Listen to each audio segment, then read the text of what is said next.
Hello friends, बहुत बहुत स्वागत आप सभी का सक्सेस वर्ल्ड एमसीक्यू चैनल पर। तो चलिए आज से एसएससी एमटीएस एग्जाम 2022 के लिए GK GS plus current affairs का प्रैक्टिस सेट स्टार्ट कर रहे हैं और आज आपका क्लास 1 चलेगा। और फ्रेंड्स ये क्लास आपको डेली शाम 7 बजे मिलेंगे। तो जो भी स्टूडेंट लाइव चैट के साथ क्लास को करना चाहते हैं वो इस चैनल से जुड़ सकते हैं। तो चलिए आपका बिल्कुल भी टाइम बर्बाद ना करते हुए आज के सेशन को जल्दी से स्टार्ट करते हैं। तो आज के सेशन का सबसे पहला प्रश्न और इंपॉर्टेंट है कि निम्न में से कौन एक पेशेवर फुटबॉल खिलाड़ी है। ऑप्शन आपके सामने दिए गए हैं और आपको प्रत्येक प्रश्न के लिए आंसर करने के लिए मैक्सिमम 5 सेकंड का टाइम भी दिया जाता है। तो प्रत्येक स्टूडेंट को लाइव चैट के साथ आंसर करते जाना है ताकि आपका साथ में रिवीजन भी प्रॉपर हो सके। तो याद रखना है इसका जो राइट आंसर है ऑप्शन सी के साथ चला जाएगा, सदियो माने। याद रखना है ये जो एक फुटबॉल खिलाड़ी है। ऑप्शन सी इस प्रश्न का बिल्कुल सही जवाब हो जाएगा। आपके एग्जाम के लिए मोस्ट इंपॉर्टेंट प्रश्न है, याद रखना है। चलिए इसी के साथ आगे बढ़ते हैं। दूसरा प्रश्न है 1859 में कलकत्ता में पहली जूट मिल कहां स्थापित की गई थी। मोस्ट इंपॉर्टेंट वीवीआई प्रश्न है, चलिए आंसर करते जाएंगे। 1859 में कलकत्ता में पहली जूट मिल कहां स्थापित की गई थी। तो इसका जो सही जवाब है, अगर आपने ऑप्शन सी को दिया है तो बिल्कुल सही जवाब है। याद रखिएगा क्या जाएगा, रिसरा में। ऑप्शन सी इस प्रश्न का बिल्कुल सही जवाब हो जाएगा। यहां से एक प्रश्न और पूछ सकता है, याद रखना है दुनिया की पहली ट्रॉम लाइब्रेरी, याद रखना है दुनिया की पहली ट्रॉम लाइब्रेरी भी कलकत्ता में खुला है। याद रखना है इस बात को, आपके एग्जाम में पूछ सकता है दुनिया की पहली ट्रॉम लाइब्रेरी कहां पर खुली है, तो कलकत्ता में, याद रखना है। नेक्स्ट है सूर्य के प्रकाश में कितने रंग होते हैं। फटाफट से आंसर करते जाएंगे। चलिए सूर्य के प्रकाश में कितने रंग होते हैं।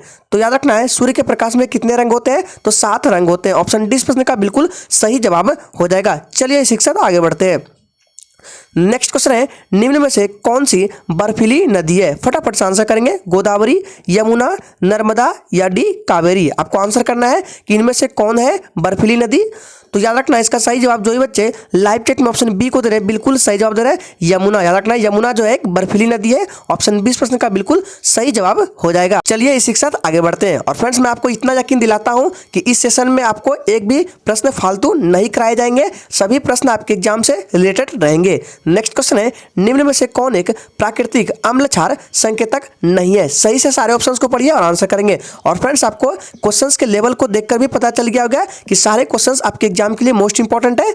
तो इसका जो सही जवाब है क्या जाएगा, अजवाइन की पत्ती। याद रखना है निम्न में से कौन एक प्राकृतिक अम्ल क्षार के संकेतक नहीं है। तो अजवाइन की जो पत्ती है ये अम्ल क्षार संकेतक नहीं है। ऑप्शन डी इस प्रश्न का बिल्कुल सही जवाब हो जाएगा। याद रखना इंपॉर्टेंट है। चलिए इसी के साथ आगे बढ़ते हैं। नेक्स्ट क्वेश्चन है कामाख्या मंदिर खाली स्थान में स्थित है। फटाफट से आंसर करते जाएंगे। कामाख्या मंदिर खाली स्थान में स्थित है। और फ्रेंड सेशन के एंड में अपना अपना स्कोर जरूर देना है कि आपने कितने प्रश्न का सही सही जवाब दिए हैं। तो याद रखना इसका जो सही जवाब है गुवाहाटी के साथ चला जाएगा। असम के गुवाहाटी में स्थित है कामाख्या माता का मंदिर। ऑप्शन 20 प्रश्न का बिल्कुल सही जवाब हो जाएगा। और याद रखना है असम में ही अंबुबाची मेला लगता है, इंपॉर्टेंट है, इसको भी ध्यान में रखना है। चलिए आगे बढ़ते हैं। नेक्स्ट है पश्चिम बंगाल में बक्सा टाइगर रिजर्व को खतरा है। आपको आंसर करना है किस चीज से खतरा है। पश्चिम बंगाल में बक्सा टाइगर रिजर्व को किस चीज से खतरा है। तो इसका जो सही जवाब है क्या जाएगा, ऑप्शन सी के साथ चला जाएगा, डोलोमाइट खनन से। याद रखना है ऑप्शन सी इस प्रश्न का बिल्कुल सही जवाब हो जाएगा। और एक चीज याद रखना है टाइगर जो प्रोजेक्ट है ये किस अधिनियम के अंतर्गत आया था। तो याद रखना है 1973 के अधिनियम। याद रखना है टाइगर प्रोजेक्ट कब का है,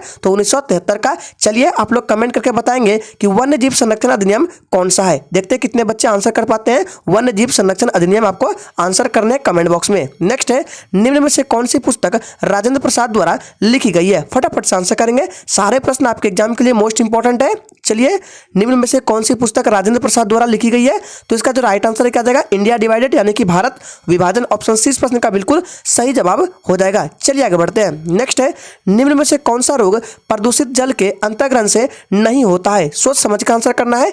चलिए थोड़ा सा क्वेश्चन घुमा दिया गया है, आपको आंसर करने हैं निम्न में से कौन सा रोग प्रदूषित जल के अंतर्गत से नहीं होता है। तो इसका जो सही जवाब है ऑप्शन बी के साथ चला जाएगा, ये रेबीज जो है कुत्ते के काटने से होता है। बाकी हैजा हो गया ऑप्शन सी में है, मेनिनजाइटिस और टाइफाइड ये क्या है प्रदूषित जल के अंतर्गत से होता है। लेकिन रेबीज जो है ये कुत्ते के काटने से होता है, जल के प्रदूषित के कारण नहीं होता है। नेक्स्ट है निम्न में से कौन सा अधिनियम वर्ष 1878 में ब्रिटिश भारत में अधिनियमित किया गया था। मोस्ट इंपॉर्टेंट प्रश्न आपके एग्जाम के लिए।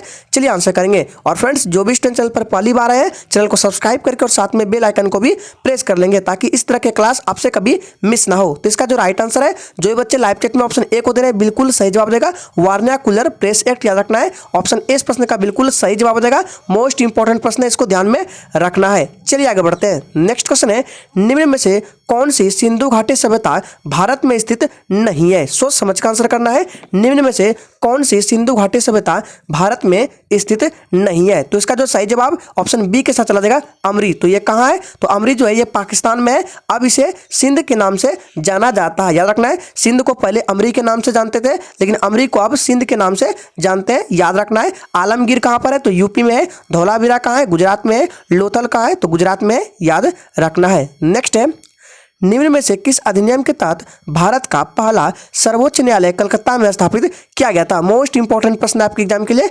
चलिए फटाफट से आंसर करेंगे। फिर से बोल रहे हैं कि आपको एक भी प्रश्न फालतू नहीं कराएंगे, सारे प्रश्न आपके एग्जाम से रिलेटेड रहेंगे। तो इसका जो सही जवाब है, जो ये बच्चे लाइव चैट में ऑप्शन ए को दे रहे हैं, बिल्कुल सही जवाब हो जाएगा रेगुलेटिंग अधिनियम 1773, याद रखना है। ऑप्शन ए इस प्रश्न का बिल्कुल सही जवाब हो जाएगा। इसी अधिनियम के अंतर्गत क्या है, भारत का पहला सर्वोच्च न्यायालय कलकत्ता में स्थापित किया गया था, याद रखना है। ऑप्शन ए इस प्रश्न का बिल्कुल सही जवाब हो जाएगा। नेक्स्ट है, दीपा कर्मकार इनमें से किस खेल से जुड़ी हुई है? फटाफट से आंसर करेंगे।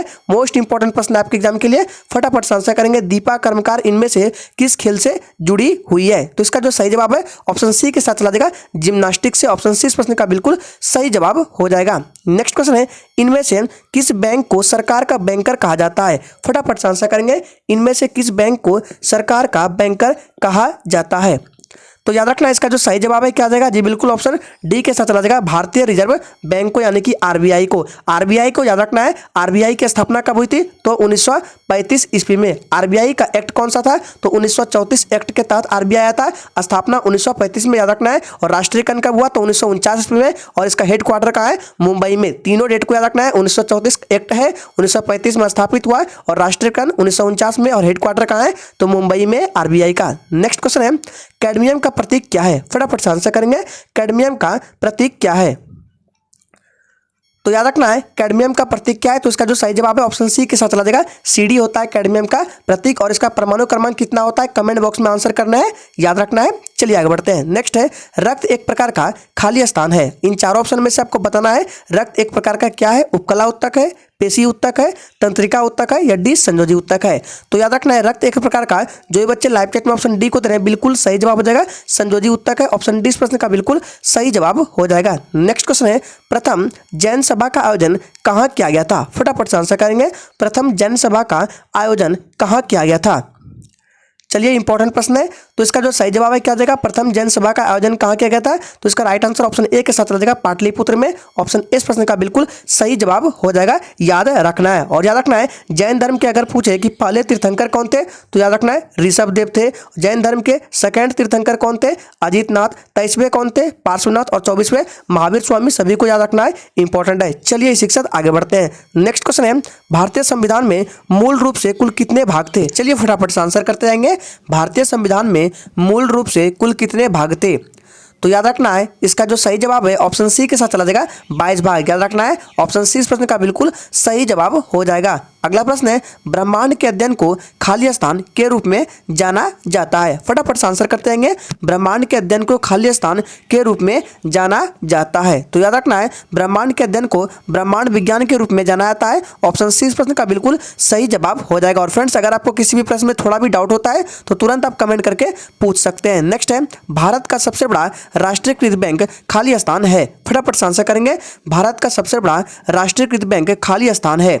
चलिए, तो इसका जो सही जवाब है क्या आ जाएगा जी, बिल्कुल 20 का राइट आंसर क्या आ जाएगा? ऑप्शन चला जाएगा बी के साथ, भारतीय स्टेट बैंक। याद रखना है, ऑप्शन 20 प्रश्न का बिल्कुल सही जवाब हो जाएगा। याद रखना है, एसबीआई का हेडक्वार्टर कहाँ है? तो मुंबई में। चलिए इसी के साथ आगे बढ़ते हैं। नेक्स्ट क्वेश्चन है, प्रकाश संश्लेषक प्रोकैरियोटिक जीवाणुओं में क्लोरोफिल खाली स्थान से साथ जुड़ा हुआ है। फटाफट से आंसर करेंगे। खाली स्थान पे क्या भरा जाएगा?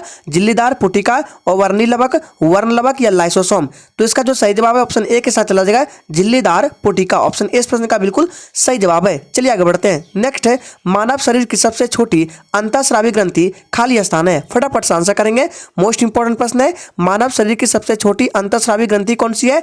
तो याद रखना है, पिनियल है। याद रखना है, ऑप्शन सी इस प्रश्न का बिल्कुल सही जवाब हो जाएगा। याद रखना है, अगर मानव शरीर की सबसे बड़ी अंतःस्रावी ग्रंथि की बात करें तो क्या हो जाएगा? लीवर। याद रखना है। नेक्स्ट है, 12 जनवरी 2022 को किसने पुदुचेरी में 25वें राष्ट्रीय युवा महोत्सव का उद्घाटन किया है? मोस्ट इंपॉर्टेंट प्रश्न आपके एग्जाम के लिए, फटाफट से आंसर करेंगे। करंट अफेयर्स के क्वेश्चन से आंसर करेंगे। 12 जनवरी 2022 को किसने पुदुचेरी में 25वें राष्ट्रीय युवा महोत्सव का उद्घाटन किया है?